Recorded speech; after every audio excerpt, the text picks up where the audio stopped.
And first of all, thank you very much, General Rupšys. It's an honor to be here in Vilnius.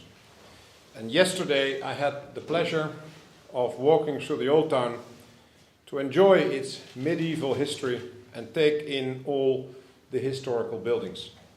And I can definitely see why it received its designation as a UNESCO World Heritage Site.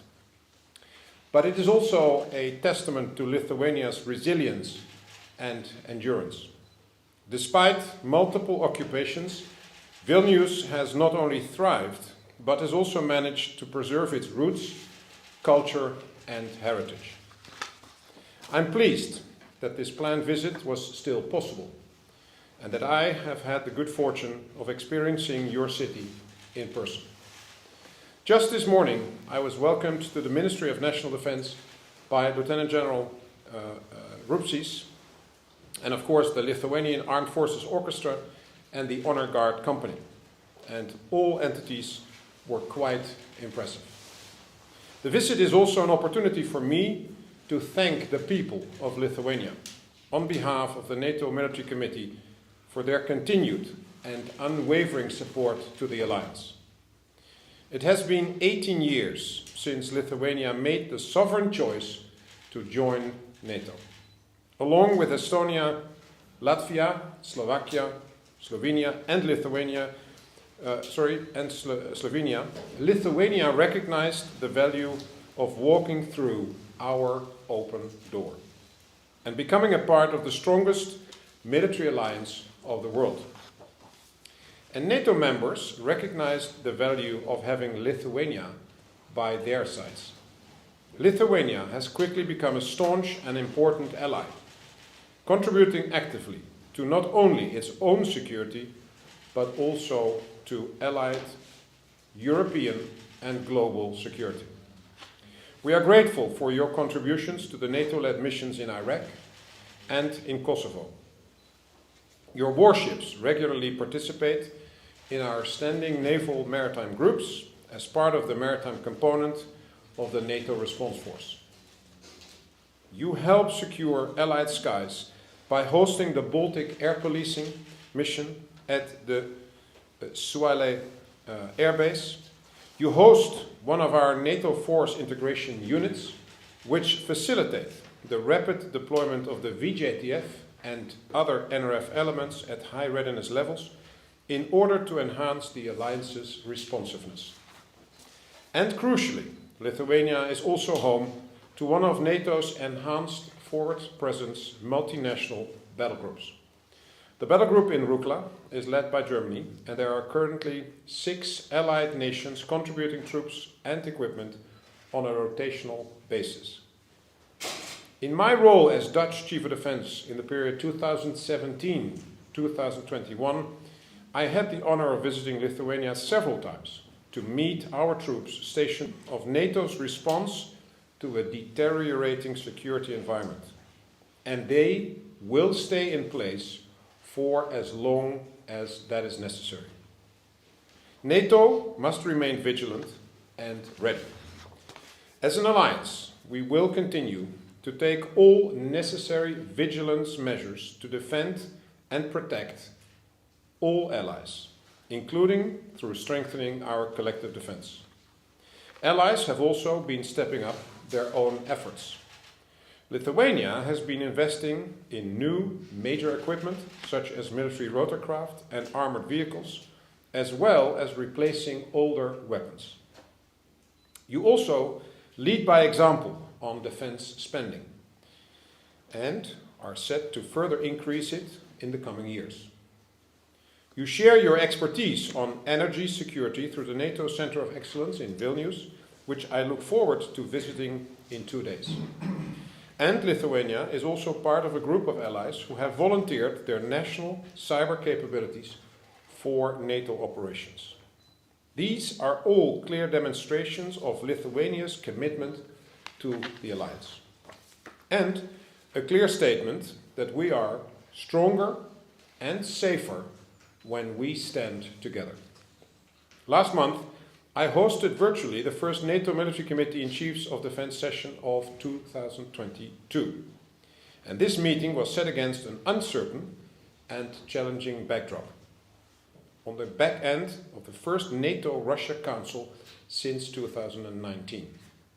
Lieutenant General Rupšys and the 29 other NATO military chiefs delivered probing insight into the current security situation. They discussed their preferred military input to the new strategic concept, assessed the implementation of the NATO's war-fighting capstone concept, as well as the progress on the concept for the deterrence and defense of the Euro-Atlantic area. The concept for deterrence and defense of the Euro-Atlantic area focuses on military requirements we need to deter and defend today. The NATO war-fighting capstone concept offers a vision to remain military strong in the future. Both concepts will help set NATO's military priorities and approach to current and future threats. The NATO Chiefs of Defense also reflected on future requirements, be it in regards to capabilities or force generation. The resulting guidance from these discussions will allow the NATO Military Committee to take the alliance's work forward in the coming months. Restrictions permitting, I hope to be able to return your warm hospitality, Valdemaras, when I welcome you to Brussels in May for our next Chief of Defense meeting. But for now, I'm very much looking forward to the rest of the program, which will include a series of meetings with your President, Prime Minister, Minister of Defense, Vice Minister of Foreign Affairs, and members of the Committee on National Security and Defense.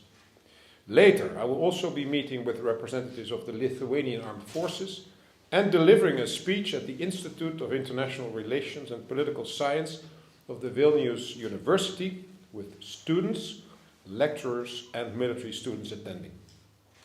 I look forward to the numerous and insightful exchanges over the next few days and will make sure to share them with the NATO military representatives when I'm back in Brussels. Thank you very much. Thank you, Admiral. Dabar Lietuvos kariuomenės vadas generolas Valdemaras Rupšys.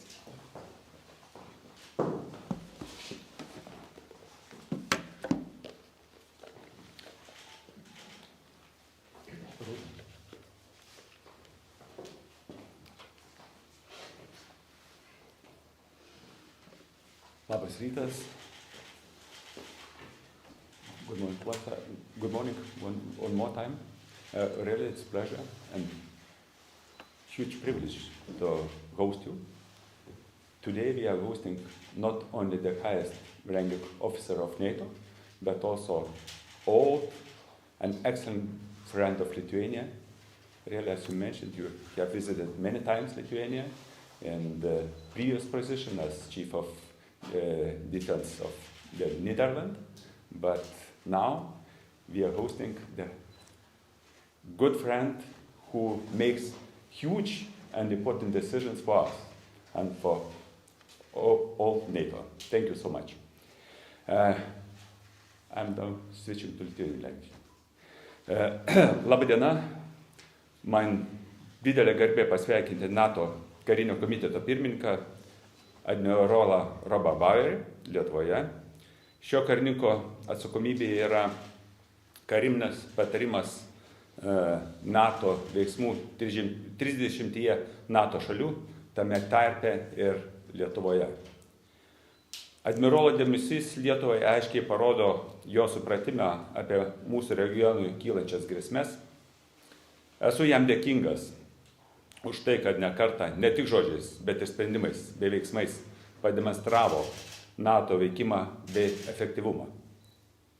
Tikiu, kad tai Lietuvos žmonėms padės jaustis dar saugesniems.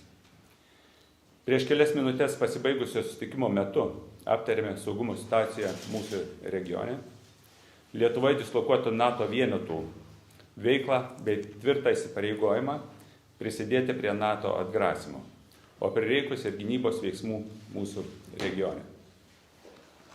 Saugumo situacija reikalauja nuolatinių diskusijų dėl atsako veiksmų visais lygmenimis. Agresyvus Rusijos elgesys jau ilgą laiką rodo, kad saugumo situacija gali pasikeisti labai greitai. Nėra laiko snausti. Ir šis vizitas dar kartą parodo, kad mūsų saugumas nėra tik mūsų reikalas. Stebėdami šiandienos įtemptą situaciją galime pasidžiaugti. Esame stipriausio gynybinio alijanso nariai. Visgi turime patys daugiau dirbti dėl savo stiprybės ir saugumo. Šiandien susitikime ne tik aptarėme darbinius klausimus, bet ir patikinau, kad mes, Lietuvos kariuomenė, Lietuvos valstybė, darome viską, kad būtume lygiaverčiai sąjungininkai. Užtikriname priimančios šalies paramą, treniruojamės, semės ir dalinamės patirtimi. Teikime paramą Ukrainai, taip pat demonstruodami solidarumą sunkiu metu su šita valstybė. Atsižvelgdami į situaciją skiriame papildomus pajėgumus į NATO greito reagavimo pajėgas. NATO simbolika yra užrašyti žodžiai. Budrumas yra laisvės kaina, tai mus jungia. Tai turime pasiekti kartu. Būtent tai mus ir daro stipriais ir saugiais. Ačiū dėmesį. Ačiū. Dabar turime laiką klausimams. 10 minučių. Tai pradėsime iš pradžių po vieną. Prašau. Okay, I have a question for Admiral. My question is, Germany considers sending troops to Lithuania, and does this consideration may go through NATO or through some bilateral agreements? And if through NATO, do you have any visualization of how many troops can be sent to Lithuania? Thank you very much. The one doesn't exclude the other. So what you will most likely see is that if you want to have a decision quickly, then most likely it will be bilateral, because that doesn't require the consent of all the allies. And then most likely you see that a nation will send more forces as a result of a bilateral discussion between two nations. One is the sending nation, and the other one is the receiving nation. That in itself is not then a NATO decision, but it is all part of the discussion on our posture along our borders. And if we then most likely will get a tasking from the NATO ministerial next 16-17 February, the defense ministerial, most likely the NATO military authorities will be tasked to look at the posture along our borders, which will then result in a military advice on where the troops should go and the numbers and what is the preferred option militarily. And that will then lead to a decision within NATO to change the present posture that we have. That doesn't preclude an earlier decision from a nation to a sending nation to a receiving nation. So if Germany would send more troops, if that is the decision of Germany, it's not a NATO decision at that time, then that is possible. And then if Lithuania is willing to receive those additional troops, that is fine. So it's not actually something that is an issue. Sometimes it's perceived as a problem, but it's actually very often a question of timing, and a discussion between two nations is going faster than a discussion amongst 30 nations. But both will happen. An amount of possible troops? I'm not going to talk about that, but because then I would walk ahead of the. I would, say that we don't need the time to get the military advice that we will get a tasking for later on. But there will be an answer to that question. Good morning, Admiral. You mentioned that during this visit you will extensively discuss geopolitical situation with our officials, and obviously, how do you think, in your opinion, seriously situation developed? Between Ukraine and Russia and all the geopolitical situation, how it developed during these months, and do you see any kind of way how we could de-escalate all the things? First of all, there is a buildup of troops along the borders of Ukraine, first on the Russian side of the border, and then later on in the last couple of weeks also on the Belarus border of Ukraine.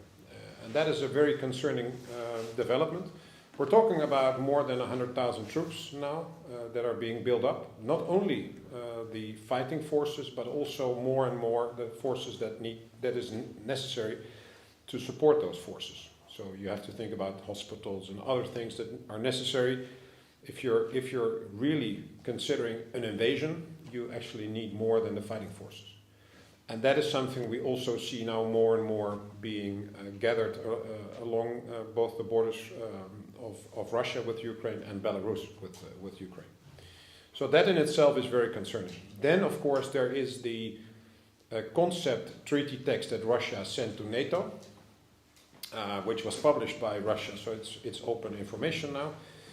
And those demands are actually very, very high. I mean, they are talking about getting back to the situation of 1997, basically re-establishing a sort of zone around Russia of nations, which then would make Russia more comfortable in terms of their defense. Those demands are, for obvious reasons, cannot be met, because they concern individual sovereign nations. And so it's up to those nations whether they want that or not, and for obvious reasons they don't want that. They don't want to go back to that period of time, because a number of them joined NATO, and they are part of the alliance now. So it is a difficult situation with, on the one hand, the buildup of troops, and on the other hand, the high demands in terms of on the Russian side. We still believe there is a diplomatic way out. And so that's basically what we are doing. On the one hand, we try to continue with the diplomatic talks to make sure that Russia understands that we are listening to their concerns and that we're trying to find solutions for those concerns. And on the other hand, we are looking at our own readiness with regard to the alliance to make sure that Russia understands that if they would take any measures against the alliance, that it would have serious consequences. Admiral, to follow up quickly, obviously NATO has considered many scenarios what kind of outcome would develop during this time, and obviously we heard some information about this month, that it's the crucial time for, if invasion happens, it might happen this month, because while we look to March or even further months, there would be more difficulties, well, military-wise, to invade. Are these concerns, and if NATO believes that this month is the crucial one? If you look at the buildup of the forces, Russia could be able to actually have sufficient forces for a serious invasion, of which I don't know whether it will happen. Let me be clear on that, because I don't know of a decision of Mr. Putin. But if you look at the buildup of the forces, it is possible to have that sort of an operation on the Russian side by the end of this month. And whether they do that, whether they have the true intention or not, is something we don't know.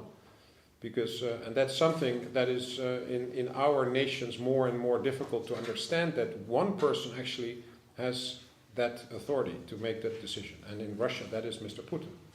In our system, it would be a different situation, because it would be a larger group of people having that debate. The media would have a role in that, which is not the case in Russia at the moment, unfortunately. One last from me, if it's possible. One more question for... We see a lot of Russian troops around Ukraine, but we also see that Russia's ability to send its troops very quickly to different areas. Are you concerned about that? And does NATO react? Are NATO defense plans adapted to the changed situation? First and foremost, I would say it is of concern, because we see now the troops in Belarus as well. We now see about 30,000 troops in Belarus. And they are deployed by Russia in concert, of course, with the government of Belarus. That is a concern. But I think it is very important to say that we are not only looking at Ukraine. So we continue to look at the whole of the alliance, from the Arctic to the Mediterranean, from the Atlantic Ocean to the eastern borders. And basically every day, the Supreme Allied Commander Europe is looking at the whole 360-degree picture in terms of the threats to the alliance. So it is not that we're all looking only at Ukraine. I think that's an important message for the people of Lithuania, because we understand the concerns in Lithuania, in the Baltic states in general, in Poland, that in the northeast there is a building threat as well because of the troops of Belarus, of the Russians in Belarus, for example. So we are looking at that. Part of the discussions your colleague mentioned about the German government and the possibility of additional troops in Lithuania is part of that discussion. So yes, NATO is constantly looking at this. And as I said, the change to the forced posture, so where do we have troops in the alliance continuously in the different nations, is the debate about that is the result of the things that are ongoing now. So yes, we are looking at it. There might be changes in the future as a result of these developments. It very much depends, of course, on whether the Russian troops in Belarus, for example, remain in Belarus. If they go back to Russia, it's a different discussion. But if they would remain in Belarus, that's part of the equation of looking to the changes. Okay, the last one for Admiral. Yeah, and my question is also for our Chief of Military. Does, in NATO opinion and in Lithuania's opinion, does military troops in Belarus pose direct threat to Lithuania and alliance in general? Well, of course, in military terms, it is a combination of the capabilities. That is one. So if you look at the posture of the Russian troops in Belarus, then yes, you have to consider militarily whether it is a threat to the Baltic states and more particular to Lithuania now. But then, of course, you have to look at intent as well. Is there indications that the Russians or Belarus has an intention to hurt the Baltic states and in particular Lithuania? And up until now, we don't see an intent. We don't expect an attack on NATO soil by Russia, either directly or via Belarus. So you don't consider Mr. Lukashenko's speeches and those things that he currently and obviously oftentimes express about some aggressive terms or threats to Lithuania. So it's not a real indication for NATO that they might Well, it's part of the discussion, but rhetoric, political rhetoric is one. We look at the situation on the ground, of course, and in the air, and the military indications and warnings. That is of course, it's the combination of everything that will that will make us look at it and make the assessment whether we are looking at a real threat to NATO. And at the moment, the answer is no. Thank you. Thank you, Admiral.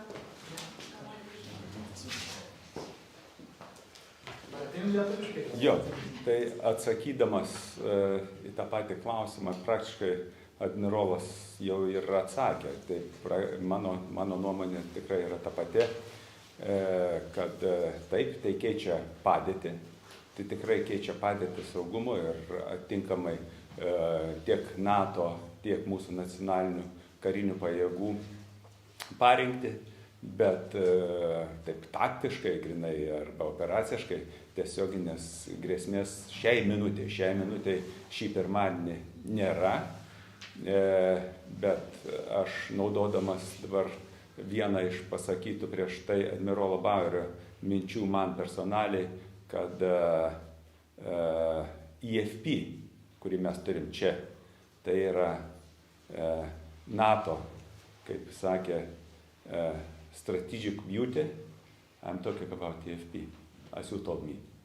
Yeah. Tai žinokit, vien tai, kad mūsų Lietuvoje yra dislokuotos NATO pajėgos, tai tiesiogiai grasinti mum šiai minutei būtų paprasčiausiai neatsakinga, net pasakyčiau kvaila ir iš esmės pakeistų situaciją ne regione, bet pakeistų bendrai saugumo situaciją pasaulyje. Todėl aš nemanau, kad kažkokios tiesioginės karinės grėsmės dabar būtų arba keltų. Jeigu Ir galima. paskutinis klausimas kariuomenės vadui. Gerai, tai Vade, tai tada esminis dalykas, kiek galėtų atvykti Vokietijos karių ir kitas niuansas, kokią jūs turite dabar naujausią informaciją dėl Rusijos veiksmų Baltarusijoje ir, sakykime, galimos Ukrainos invazijos? Ja, oficialūs dabar, sakykime, pranešimai arba oficialiais duomenim, tai yra rengiamasi finaliniai pratybų stadijai, kuri prasidės vasario 10 ir turėtų tęsis iki vasario 20 arba 29, bet aišku, neramu yra tai, kad šitos pratybos, kurios bus arba yra vykdomos Baltarusijoje, jos labai yra suderintos su viso to, kas vyksta aplink Ukrainos šiaurinę sieną arba šiaurės rytų sieną. Tai tikrai yra kompleksinės, jungtinės ir visas dimensijas apimančios pratybos, tai galima spėti, jeigu bus priimtas sprendimas invazija į Ukrainą, tai čia yra paskutinis tasai suderinimas visų veiksmų, visų pajėgų. Tai matosi toksai bendras vaizdas. Dėl karių dar tada? Dabar kalbant apie karius, tikrai mes kalbame su Vokietija, su Vokietijos gynybos ministerija. Yra numatyti laikai, yra numatyti indikatoriai, kada ir kaip turėtų atvykti, o karių skaičius, tai lieka turbūt grinai karinis sprendimas, kiek turėtų būti pagal esamą situaciją, tiek ir atvyks, kiek reiks. Ačiū. Viskas. Ačiū. Dėkui.